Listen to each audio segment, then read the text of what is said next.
o of Supreme desgaste do Court governo vai justice ser tão candidates, grande, mas and tão also on the grande, banking que o committee. centro So vai she pular was fora. known for Não being precisa kind ser of, she's nós, a o former centro vai pular prosecutor, fora, porque o and she centro was vai known perceber que for estar that, associado a you esse know, in governo her no ano time in the Senate. eleitoral She had a little more vai time tirar there votos, vai than he aumentar a did. But rejeição. if you look at E ano J.D. Vance, eleitoral it's para o an centro é interesting extremamente thing. sensível. Ohio, Nós estamos aí o governo com along uma with rejeição. Virginia, claims the most presidents.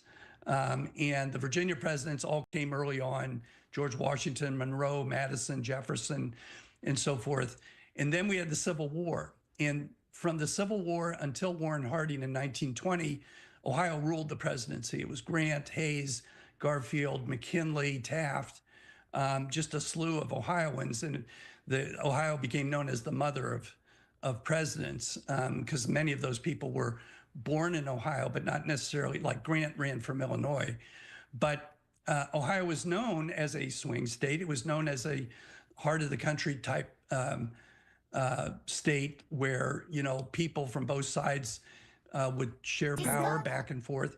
It's become very red at this point. It's become very ruby red at this point. The Ohio legislature is supermajority Republican. And we now have 2 Republican senators, because Sherrod Brown just lost his re-election campaign. So he came out of that milieu, which is a little bit different from the former Ohio presidents, who came out of a milieu where there was more of a give and take in Ohio, and a division, pretty equal division in the state. It's why it was a bellwether state for over 100 years. But all of those Ohio presidents were Republicans. They were in the tradition of Lincoln. They were in the tradition of, reconstructing the South and so forth. A lot of interesting stories about them. And so J.D. Vance falls into that. I think we've had one vice president who is from Ohio, but it'll be interesting to see what he gets to do, how he's included in the decisions that are made in the next 4 years. Jimmy Carter started the tradition with Mondale of bringing him into the Oval Office and giving him an office in the White House, and consulting with him regularly. And that's been more or less true, but I think it'll be interesting to see. Donald Trump is such a dominant leader, and J.D. Vance has so little experience, relatively speaking. It'll be interesting to see how much he's included and what task he's given, by the president, or if he'll be less of an authority than in the past. So very interesting questions to come. And it's interesting that you bring that up, Jim, because, talking about the role of the vice president, during former President Jimmy Carter's funeral, we were hearing the words of the late former Vice President Mondale, and talking about the reason why he accepted was because he wanted the role of the vice president to be one that was respected, one that was more equal than in years past. And it is going to be interesting to see what that dynamic is like and what role J.D. Vance will play as we continue to take a look outside of Blair House. We are expecting President-elect Trump to depart momentarily. And on the lower right-hand side of your screen, that is an aerial view from inside the Capitol Rotunda. Just a stunning view as we take a look. And previously, there were some singers. It does look like perhaps the ceremony, that portion of it, has concluded, as we do see people exit right there. But just sharing with our viewers the different vantage points as we continue to watch in real time the events unfold. But it is absolutely interesting to see the very beginning, almost, Jim and Andrew, of what is to come in the next 4 years, setting the stage for what is likely to be a very different presidency. And you were mentioning the dynamic and the role, couching that in historical context with previous dynamics and relationships between former presidents and their vice presidents. Andrew, it's definitely going to be interesting to see what unfolds. Yeah, that's so true. I just have to note, we do see Marine One there in front of the Capitol. That's always a very, very cool shot there. Maybe we could take that full. You see the presidential helicopter there in front of the U.S. Capitol. And so we'll see who gets on that. I believe it will take the Bidens away, and then it will also take the Trumps to the White House. But my producers can correct me if I'm wrong on that front. Can we take the shot of Blair House? While we have Jim, can we just talk about the significance of Blair House? From my understanding, it's kind of like the country's guest room, so to speak. What do we know about it? Yeah, what we know is that during the Second World War, when Winston Churchill came to the United States and stayed for weeks on end in the White House with Franklin Roosevelt, Eleanor Roosevelt was not very happy about that.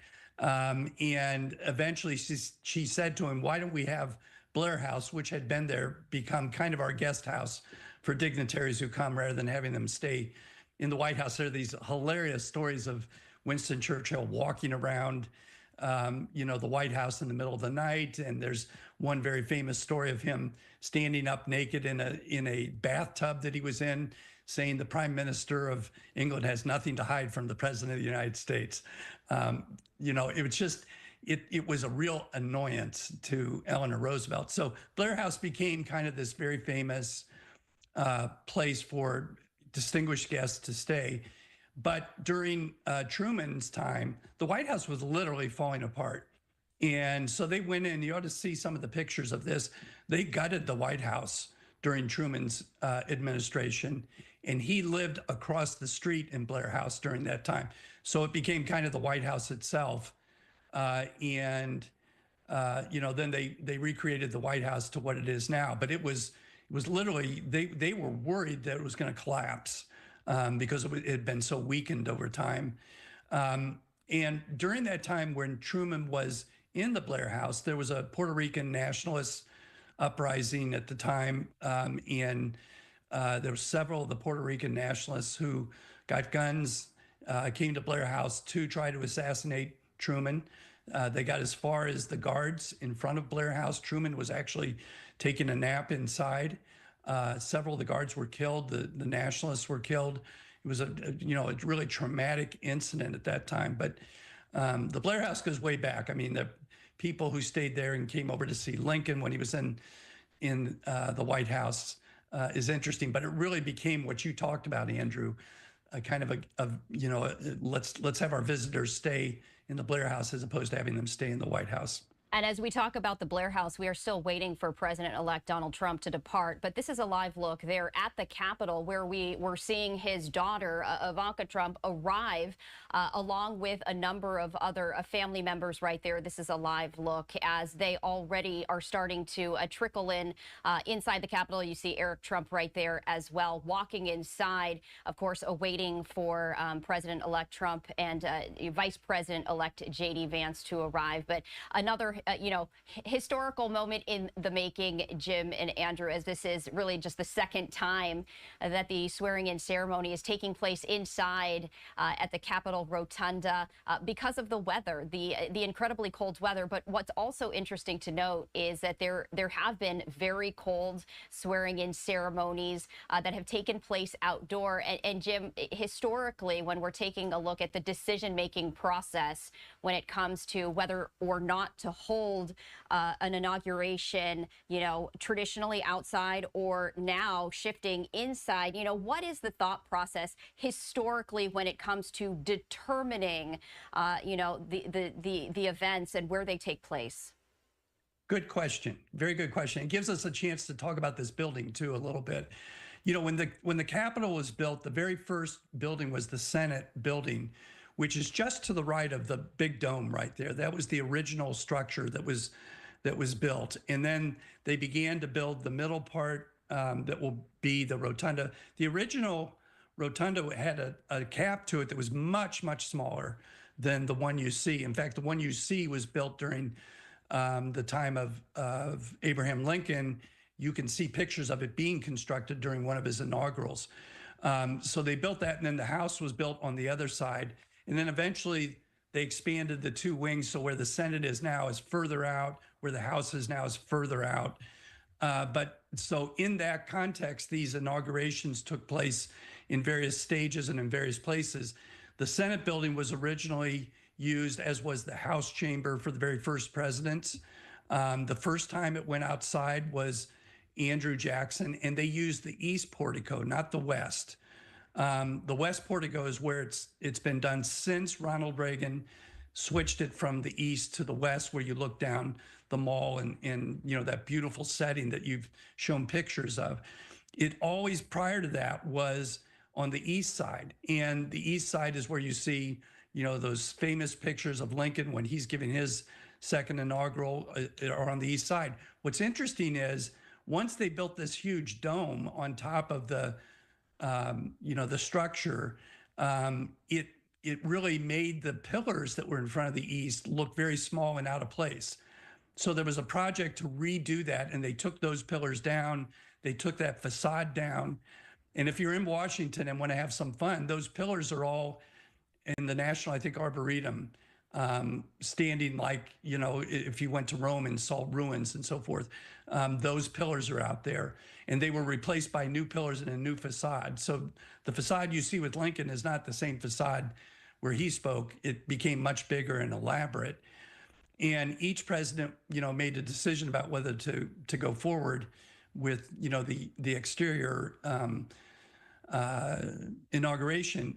When Grant was inaugurated, I think it was for his second time, it was extremely cold. It was like, you know, 16 degrees. And he went out, nevertheless, gave his inauguration outside, but he held his inaugural ball in a room in the Treasury building where it was so cold, people were wearing overcoats and the champagne froze. So kind of a famous time there. But, you know, being the Civil War general that he was not going to take it back inside. He held it outside.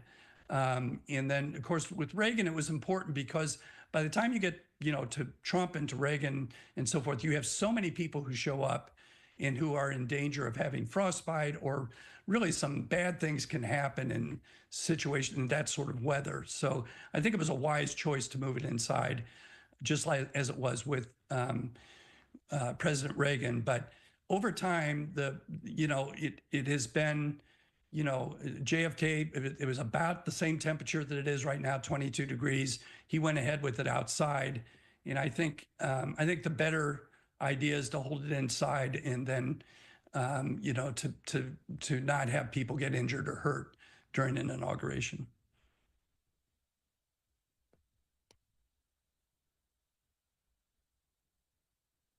Yeah, we're just looking at some of the arrivals yet again. Maybe we can listen to some of them here.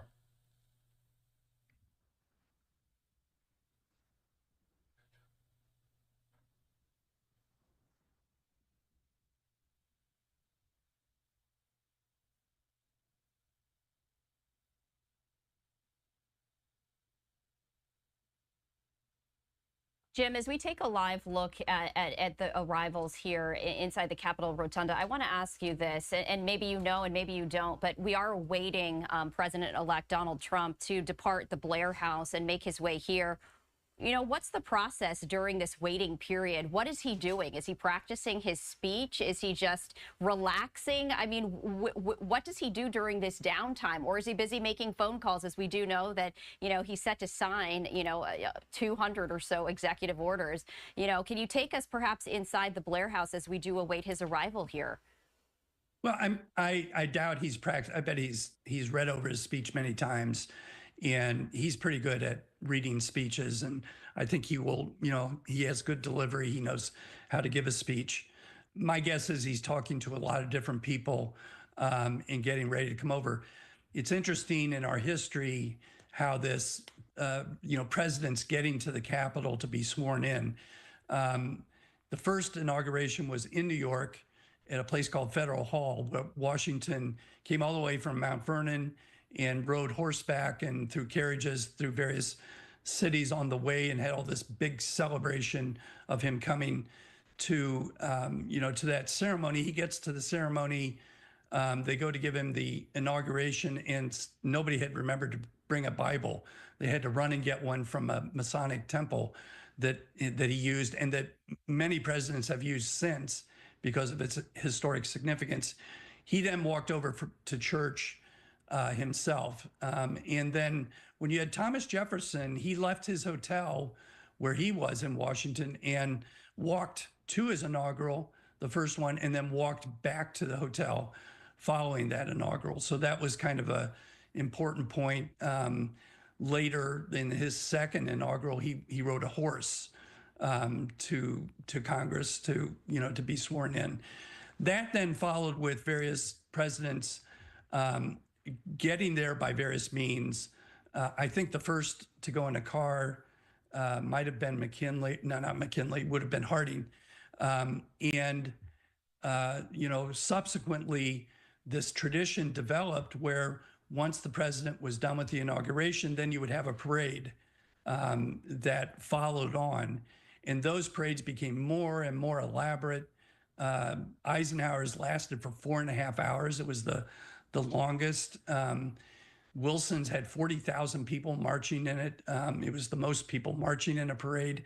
So that became kind of the tradition of the president going back. And as you know, Carter, when he left his inauguration, was being driven back to the White House when he stopped the car, got out, and started to walk. And that became extremely famous.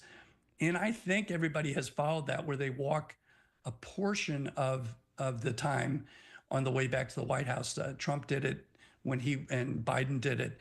It is become kind of a tradition. It'll be interesting to see it in the cold weather whether they'll follow that pattern or not. I wouldn't, frankly, for security and other reasons. But this getting to there and then leaving ended up resulting in the parade that we have, because the early presidents were followed by their enthusiastic supporters back to the White House.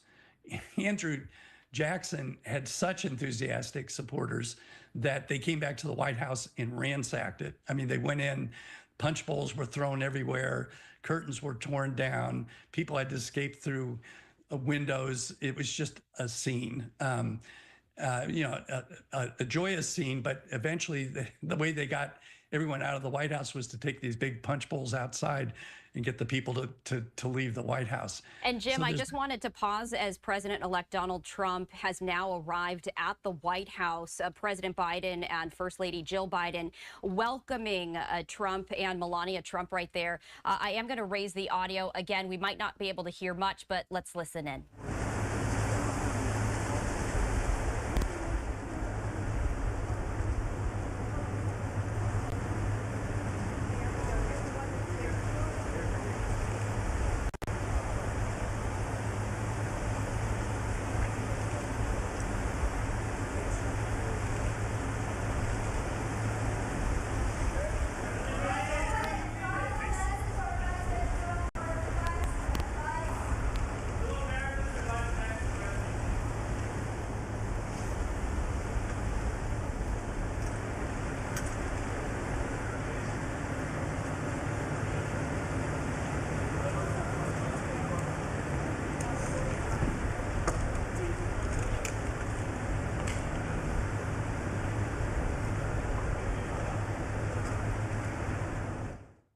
And I have to say, this is really interesting as we're watching President Biden and President-elect Trump standing there, apparently seeming to have a conversation of some sorts. And it's just so interesting to see the interactions, as always, as it was a very contentious, battle almost between the two before President Biden announcing that he would step down and step away from running once again for president. But, Jim, when you take a look at that moment, we did this with J.D. Vance, of course, and Vice President Harris. But what do you make of that as they paused right where that photo opportunity was, but to apparently have some sort of conversation? The same thing I said about the J.D. Vance moment. This is good for the country to see. The unity is good. The friendship shown between two men is good. Melania Trump looked a little uncomfortable, but that's a difficult role to be in. And when the two of them went in, it looked like they continued to talk. This is reminiscent of Obama and Trump speaking at Carter's funeral too. This is a time for people to begin treating each other as not just political enemies, but as, fellow Americans. If you look over time, that interaction can sometimes be very frosty. If you look at when FDR came in 1933 and Hoover lost, they rode together in an open car with the same blanket over them to the Capitol for the inauguration. And FDR chatted away and Hoover said nothing. He was not happy. Carter and Reagan were similar. I don't think Carter was particularly chatty. I think Reagan, being who Reagan was particularly chatty. When Warren Harding won after the First World War, Woodrow Wilson had a stroke. 19 months earlier, he had tried to pass what was called the Versailles Treaty, the League of Nations. It failed. And he, trying to get it passed, Wilson went out into the country to stump for it, had this severe stroke in Denver, was taken back to the White House, had another very severe stroke. And so he was very disabled at that point. And by the time, it came time for Harding to come to the White House and to go with him, they did go over together. But once they got to the Capitol, Harding kind of excused Wilson and said, I will not blame you if you don't want to come out for the ceremony itself, because he really was disabled at that point. And so Wilson was taken to his house on S Street, which is still in existence, a great museum if you're in Washington to go see.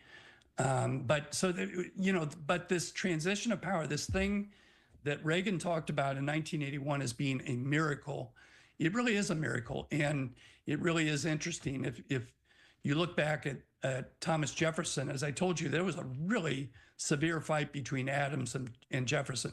They would later in life become friends and would write letters to each other. They both die on the same day in 1826 on July the 4th, interestingly enough. But during that time, as I said, Adams left and Jefferson went ahead and gave his magnanimous speech. So if you look at what has happened in these transitions of power, many people called that 1801 election a revolution, because it really was the first time we saw political power handed from one party to another. It was the very beginning of parties. And so people saw that as kind of an important revolution and an important development in the American experiment in democracy. And so it has been carried out ever since. And so this scene is a good scene for Americans. And let's hope that the inaugural also continues that feeling of let's unify as a country and move forward as a country. There are a lot of things that need to be addressed in this world and in this country. And, people need to work together to have that all happen. Jim, we appreciate you taking the time to join us here on Live Now from Fox. Time right now is 10 a.m. Eastern, 7 a.m. Pacific. And if you are just joining us here on Live Now from Fox, we are continuing our coverage of Inauguration Day 2025. This is a live look right there outside the U.S. Capitol. As we have been sharing with you, arrivals continue inside the Capitol Rotunda. In fact, this is a live look right here of the Capitol Rotunda, as we have seen family members of President-elect Trump, as well as others, arriving here, getting ready to be seated. Meanwhile, we also want to share with our viewers as well that we were sharing with you the arrival of President-elect Donald Trump and Melania Trump here at the White House. President Biden and First Lady Jill Biden welcoming them in for a tea ceremony prior to the swearing-in ceremony. They are inside the White House, media not allowed inside. And of course, one has to wonder what that conversation is going to be like.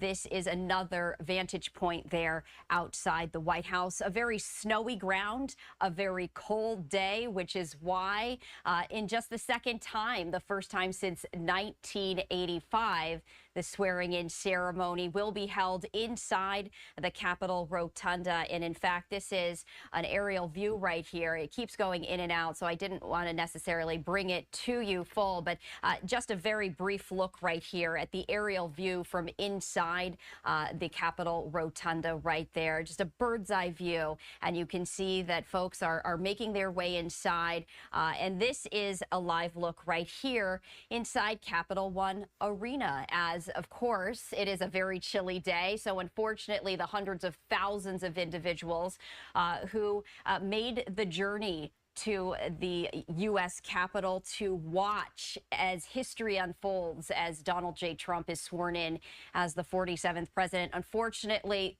the outside ceremony not happening, but you can already see that thousands of people are packing inside Capitol Run Arena to watch this via the screens. We also know that Trump will then, after being sworn in as president, make his way inside the arena to deliver additional remarks to those as well. And once again, I do want to bring in my colleague Andrew Kraft as we continue our live coverage here. And you can see that lawmakers, Andrew, are arriving there inside Capitol Hill as, arrivals do continue. As we continue to discuss all of this, what are your thoughts as we continue to watch this unfold? Truly historic in nature right there. Yeah, I think it's interesting. You're seeing the former speakers of the House there, McCarthy, Boehner, and Gingrich. So that's always interesting to see them kind of commingling together. Of course, Republican political powerhouses, all three of them really in their own right there. But I just want to go back. Our viewers were just watching that really incredible, somewhat tense scene, I think, between the Bidens and the Trumps. And you just kind of have to get into the head of Trump, into the head of Biden. These are longtime political foes. We know that they cannot stand each other. On the surface, yes, they exchanged pleasantries. They had a short conversation. They took the photo here. But the 2020 election and the 2024 election were very hard-fought contests. We know Trump did not even attend the inauguration of Joe Biden. Of course, things look a lot different this time around. And right now, as we speak, they are having tea together in the White House. And that goes to what Jim Robidault was saying, that this is what this day is about, the peaceful transition of power. You set all that aside, no matter how hard it is in your marrow and in your bones, that you might be thinking to yourself, if you're Biden or Trump or even Harris with Vance, because electoral defeats are very painful, but you put all that aside for today, one day only. And I think that's what Jim was alluding to. That's what this country is all about. That's what makes us unique. He called it, and many have called it, a miracle, so to speak. So I just wanted to note that there. Of course, we know President-elect Trump's relationship with former House Speaker McCarthy. You'll remember, Stephanie, in the wake of the January 6th Capitol attack, mere days, if not weeks afterward, Kevin McCarthy went down to Mar-a-Lago. And that was really seen as a game-changing moment. That was seen as a moment that was rehabilitating Trump's image in the wake of the January 6th Capitol attack, that there were going to be fellow Republicans who will still stand by him and forgive him for January 6th. So I thought that was interesting. McCarthy, of course, we know how that unfolded for him.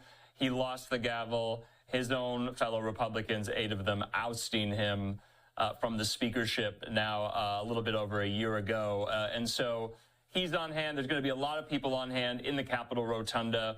But that's what I'm thinking of right now. And just for our viewers, to give them up to speed on what's happening live right now, they are, the Bidens and the Trumps, having tea together at the White House before they ride together to the Capitol, to the Rotunda for the swearing in. And we're taking a live look, Andrew, of the White House right there as the tea ceremony is underway. And it's always so interesting as we see, the political rivalry, front and center, especially during the election cycle.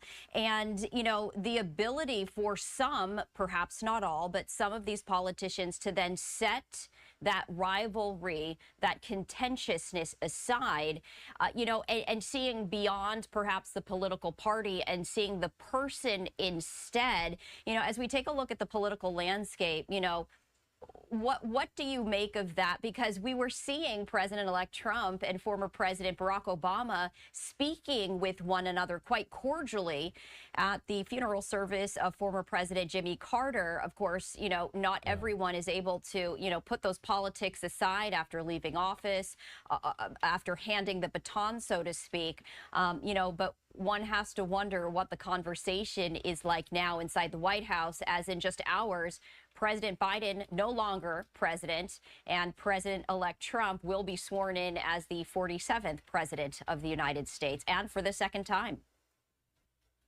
Right. I mean, history is contingent. Elections matter. I'm sure you have. I know I have lost contests in my personal life, minor, large, grand, small, and it's tough and it hurts. But that's what this day is about. You put those aside. You let bygones be bygones for at least a couple hours. Absolutely. And that apparently is what they are going to do. And, just to give our viewers just another look right here, I did want to share this live look right here as well, as we are taking a look outside the Capitol Hill right there, outside the Capitol building. You can see buses lining up, most likely to bring in individuals into the Capitol Rotunda. And there is the aerial view. Unfortunately, it does go in and out, as we do get these live streams from time to time, but I did want to share that with you as we continue this live look right here. Andrew, as we continue to take a look at this, it is so interesting to see who is in attendance, who is being joined, and you can see people from really both parties attending, as well as staunch supporters. In fact, you can see some of these, Marco Rubio right there, Senator Marco Rubio, likely no longer to be that, obviously, as we have heard that Governor DeSantis has named his successor. But really the who's who right there in terms of cabinet selections. Yeah, you're seeing all of the Trump cabinet selections get off that charter bus right there, and we can name them. We know, Stephanie, the confirmation hearings are literally happening as we speak. We saw a lot of that last week. It's going to pick up this week as well. These are the people Trump has chosen to help him lead and plan the agenda for the next 4 years. And so you see them all there get off that charter bus. Pam Bondi, Kristi Noem, Pete Hegseth, and others there. Absolutely. And I did also want to share this with our viewers, and actually we see some of the outgoing members as well, perhaps, as everyone is seated right here. So, we are awaiting the arrival of both President-elect Donald Trump and President Biden. They, of course, are having their pre-inauguration, ceremony as we continue to see, individuals trickle, but also, as we take a live look right here, this is historic in nature, because this is atypical, Andrew. This is not something that we traditionally see every 4 years with the swearing-in ceremony. I did want to share this with our viewers as well. As you can see, a live look there, a larger, more extensive view of the Capitol building right there, where everyone is congregating. And of course, as we have been sharing and talking about, there of course is a reason why, when it comes to the fact that the mall is completely empty. No one is in attendance. No one is allowed to congregate there because of the frigid weather. And so I did want to share that with our viewers as well.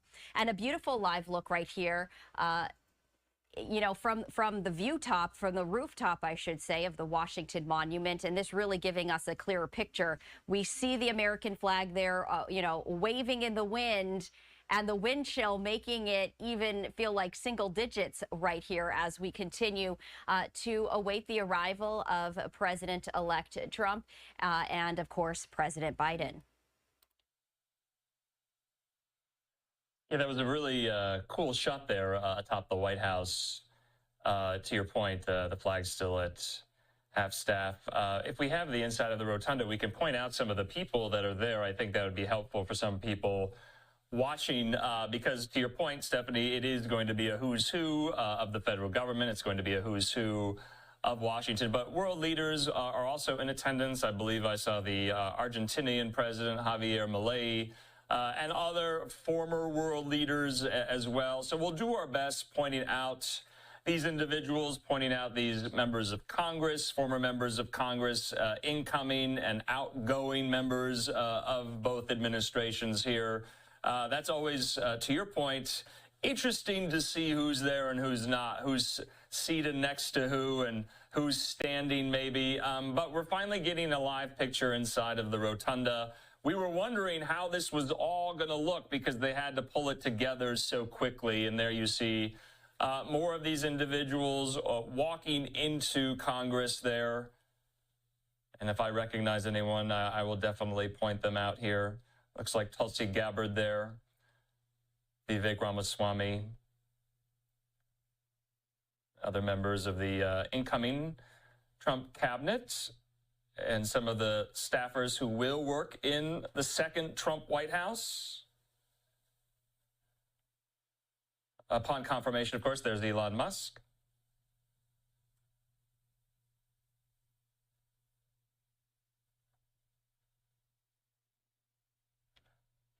And Andrew, we can see if we can hear some of the natural sound. That's always interesting, too. It is, and we can see the inside of the rotunda as this, they continue to, weave through shots right here. But, as we take a moment to pause, I do want to bring in Rebecca Castor with Fox News as well as we continue our live coverage right here. And Rebecca, we're taking a live look from inside the Capitol Rotunda as we see lawmakers, officials, and really the who's who of Washington and the business industry, arrive ahead of this swearing-in ceremony. We see the Capitol building right there behind you as we are awaiting the arrival of President-elect Donald Trump. Security, of course, top of mind. Thousands of law enforcement officers spreading out across Washington, D.C. to make sure that what happens is as seamless as possible, a hustle and bustle, if you will, ahead of the swearing-in ceremony. So, can you set the scene for us right now? Hey, Stephanie, good morning. So speaking with other reporters on our Fox team who have covered inaugurations here in D.C. in the past, they're saying that this security feels a lot more ramped up than previous inaugurations. So even though things have moved indoors, security is still red hot. They have the Capitol building pretty much locked down like a fortress. There are miles and miles of fencing all around the Capitol building, as well as some of the nearby streets. It's really hard to travel by car here in downtown D.C. right now. People are saying that they've been having to walk for several miles to get to some of these locations.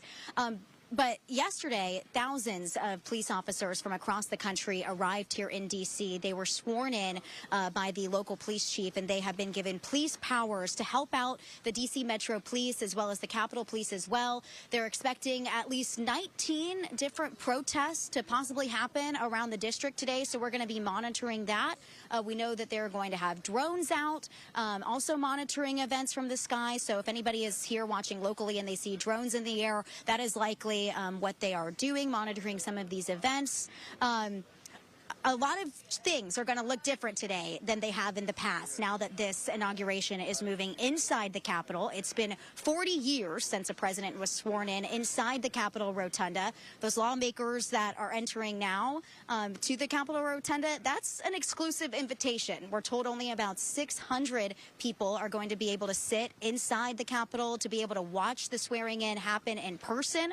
There's going to be an overflow room as well. So I think there was some discussion discussion on Capitol Hill, lawmakers lobbying to try to get the best seat in the House and to actually be there in person as opposed to that overflow room. But it's just not going to be the same event as if we would have seen Donald Trump outside on the west front of the Capitol taking the oath of office. Of course, all of these changes, primary reason is the weather. This morning, the feels like temperature was about 12 degrees. The sun is up, so it's warmed up a bit now. It feels a little bit more comfortable outside, but that decision was made with the safety in mind of the hundreds of thousands of people from all over the country who traveled to D.C. and were going to congregate on the National Mall. They've actually shut that down. People that are still here are not able to even be around the National Mall today. They've locked it down because the police just don't want people gathering because of just the safety conditions out here in the weather.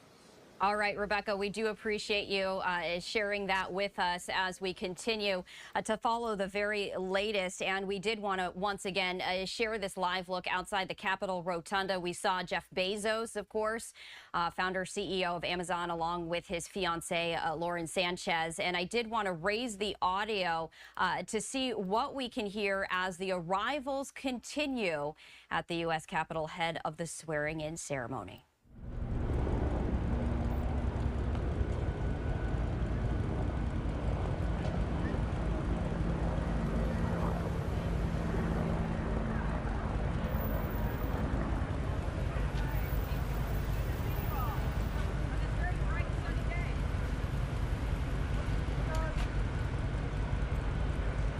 And we see former President Bill Clinton along with Hillary Rodham Clinton also in attendance right there, just posing for pictures. And we do know that, all of the living presidents will be in attendance, as well as the former first ladies, everyone except for Michelle Obama, who will not be attending, not giving any particular reason why that is.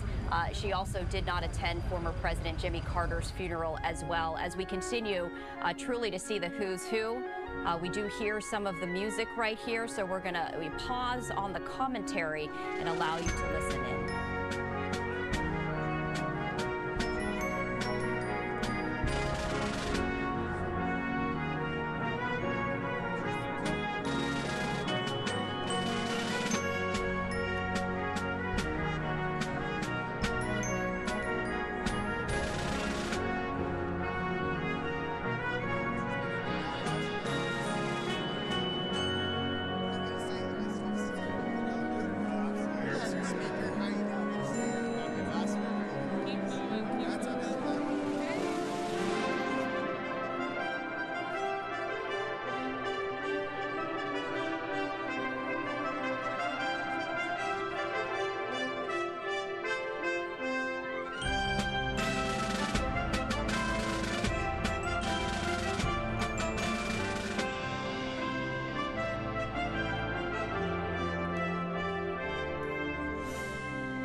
And there we have Rudy Giuliani, the former attorney for President-elect Donald Trump, of course, the former mayor there of New York City, as Rudy Giuliani now making his way inside ahead of the swearing-in ceremony for President-elect Donald Trump. We continue to see this, but I do want to pivot now because we do see here the departure there at the White House, as we do see Second Gentleman Doug Emhoff and soon to be First Lady Vice President there. And we are waiting in. I'm going to raise the audio as we are expecting President Biden and President-elect Donald J. Trump to be departing as well momentarily.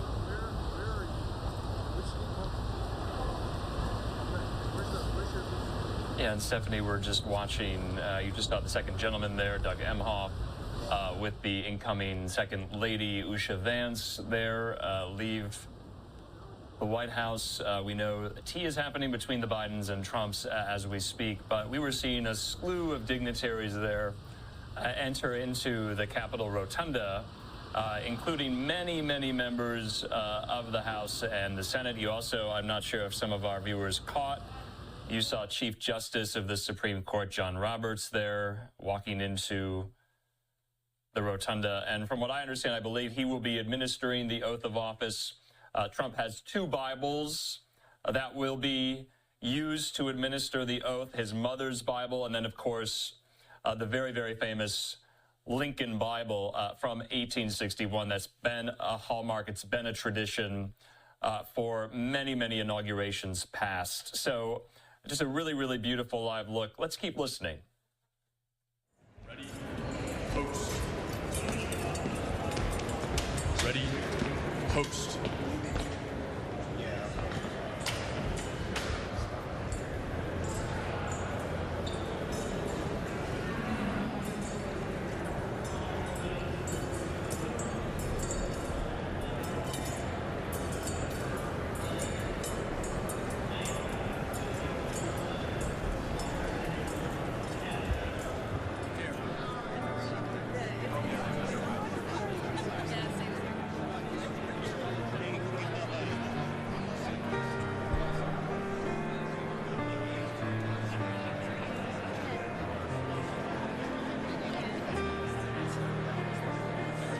And Stephanie, in these moments, in these parts, I have to be honest with the viewer, it is my favorite just to see who's talking to who and who's not talking to who and who's greeting each other and who's turned their body language away from each other. It is fascinating.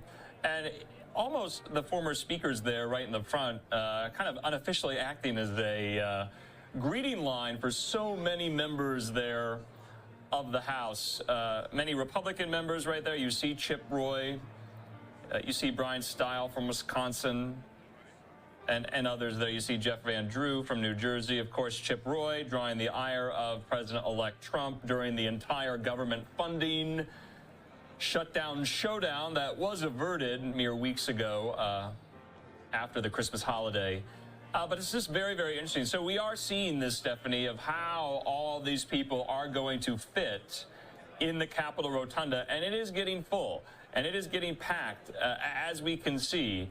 So we're going to do our best to point out some of these notable individuals, some of these dignitaries there, gathered, invited. Now, what was so interesting, a lot of these lawmakers, they get their own kind of set of tickets where they can hand out and dole out at will to, supporters and family and friends. Well, that was kind of moot this year because it was moved inside from outside because it was so cold. So to your point, we have heard from a lot of people, people who come from all over the country to be here for Inauguration Day. Pretty disappointing. And to your point, the National Mall right now, not a soul in sight. And that is never the case on these inauguration days. It is teeming with thousands of people. And you see there some of the members of Congress, Mike McCall there from Texas, Marcy Kaptur from Ohio, Greg Meeks from New York, Byron Donalds from Florida there, Mike Waltz, the incoming National Security Advisor. Of course, remember, he had to resign his House seat in order to take this role. This is not a Senate-confirmed role, National Security Advisor. And you see so many others from the Texas Republican congressional delegation there. And also, you know, Andrew, what's interesting is, of course, obviously all of this has had to pivot from an outdoors event to an indoors one, and the reason being that it was too bitterly cold outside. And now one has to wonder, with hundreds and hundreds of people packing inside the Capitol Rotunda, how warm it's going to get inside there. They might have a very different issue. When you have so many people packed shoulder to shoulder, it does get very warm. And, you know, it is going to be interesting to see, as you mentioned, the interaction between the people as we continue to see that interaction. I did want to just allow our viewers to just absorb and you know, be part of this as we continue to raise the audio and just listen in and, you know, just take stock of this historic event.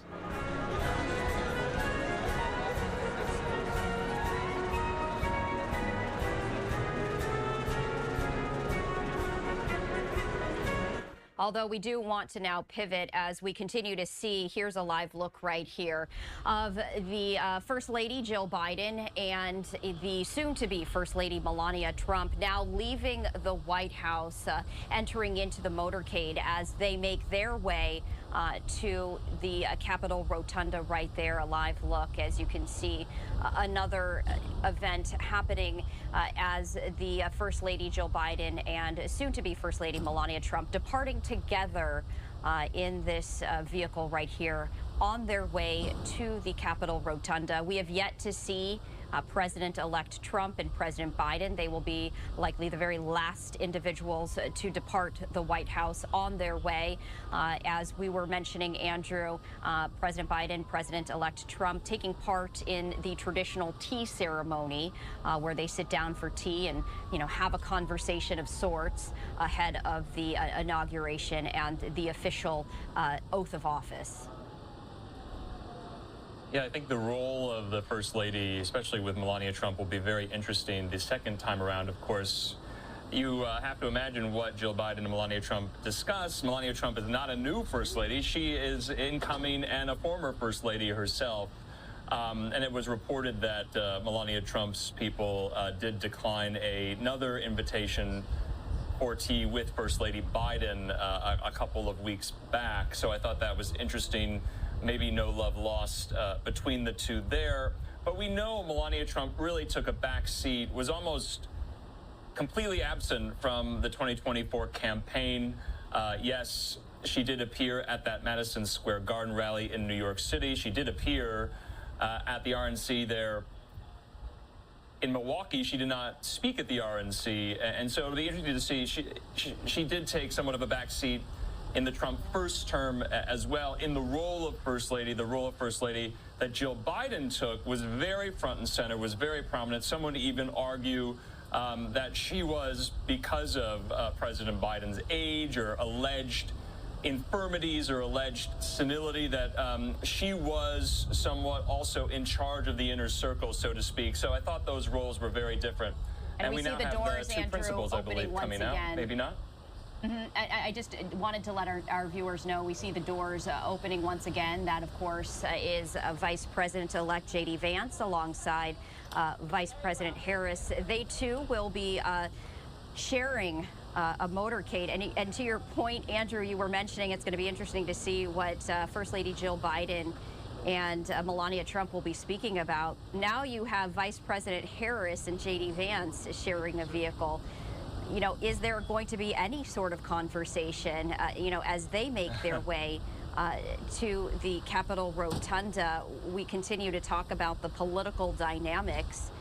And, you know, it's always interesting. We see them from a distance, but truly they only know what's happening inside that vehicle, of course, alongside, you know, Secret Service. But They too are departing the White House. And finally, as we pivot the view right there back to the front doors, you know, we are expecting to see President-elect Trump and President Biden to depart shortly. I also wanted to share this look as we continue to take a look. You can see House Speaker Mike Johnson there arriving at the Capitol Rotunda as we do see the limousine that is set to depart the White House right here. And I did just want to pause on this live look as we are expecting President-elect Trump and President Biden to be departing the White House in just a matter of moments, also sharing a singular vehicle as they make their way to the Capitol Rotunda for this historic moment as President-elect Donald Trump is going to be sworn in as the 47th President of the United States. And just to note, Stephanie, the woman in the green jacket, that was Senator Deb Fischer from Nebraska. There's this entire congressional committee known as the Joint Congressional Committee on Inaugural Ceremonies. They are tasked with putting all this on. And so that's why you saw Senator Deb Fischer there, the Republican from Nebraska. And so they are responsible for planning this, for making sure it all goes off without a hitch.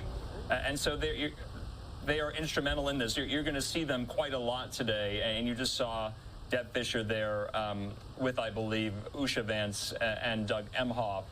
So wanted just to note that there as well. You also see some of these congressional leaders get there into the rotunda. You just saw Hakeem Jeffries and others, Speaker Mike Johnson. So congressional leadership looks like they are in the building now. We are waiting, to your point, President-elect Trump and President Biden.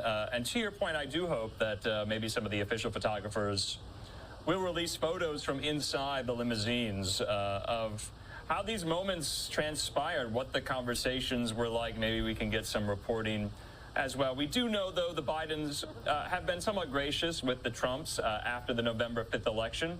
President Biden inviting Trump to the White House that very same week and committed to a peaceful transition of power. And that is what we are seeing today.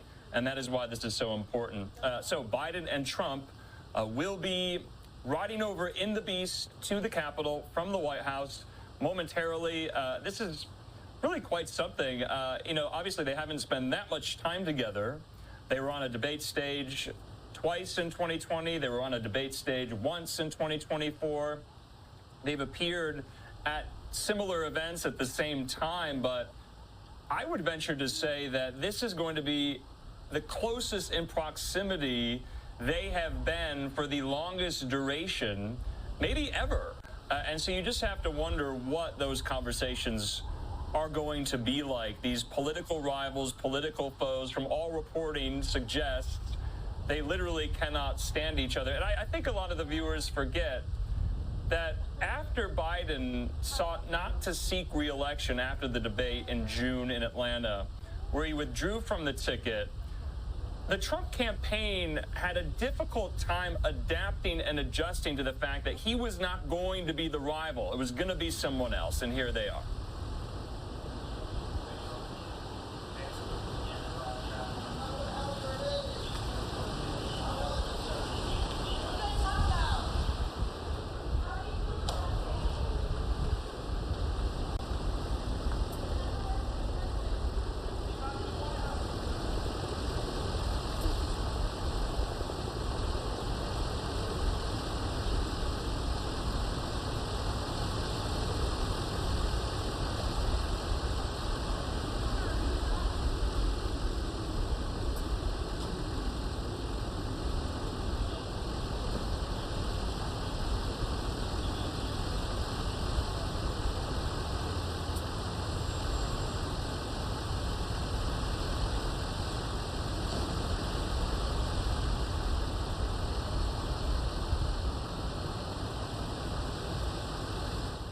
And as the limousine departs right there, we actually saw President-elect Trump on his cell phone, Andrew, just checking some stuff. But we were hearing one of the reporters yelling out to both Biden and Trump, "What are you going to talk about?" And obviously they did not answer. But of course, that's the question that everyone wants to know. What will these gentlemen be speaking about? They, of course, were joined by Representative Amy Klobuchar, who, is part of the committee that oversees the inauguration and all of the events. But still, curious minds want to know, Andrew, what is the conversation going to be like inside this limo? I don't know specifically, and perhaps you do, just how many minutes it's going to take for the limousine to actually arrive at the Capitol, but it could either be a very long ride or it could be a very short and comfortable ride. We don't know. Yes, it is a very short ride, under 10 minutes. And yeah, you saw there Senator Amy Klobuchar from Minnesota, the Democrat, another member of this joint congressional committee on inaugural ceremonies. And so she's also in the limousine. Maybe she'll be breaking the ice, so to speak, between Trump and Biden. But this leads me to wonder as well, Stephanie, what is the Biden post-presidency going to look like? We know they're going to be, they being Joe and Jill Biden, they'll be spending a couple of days in Santa Barbara, California. After today, they'll be whisked off there to the West Coast. We know Trump is going to the West Coast later this week on Friday to survey some of the damage wrought by the LA wildfires. So they may be in California at the same time as well. But a post-presidency looks different, so to speak, if you're Obama and you're leaving the White House in your 50s. Biden leaving the White House in his early 80s. I wonder how he will choose to use that. He said in a speech in South Carolina just yesterday, he is going to remain engaged. He is going to remain committed. He's not going anywhere. So I think it remains to be seen what his role in American political life will be going forward. Sometimes presidents, all presidents, when they leave the White House, they go back to being everyday regular citizens, but some take up a role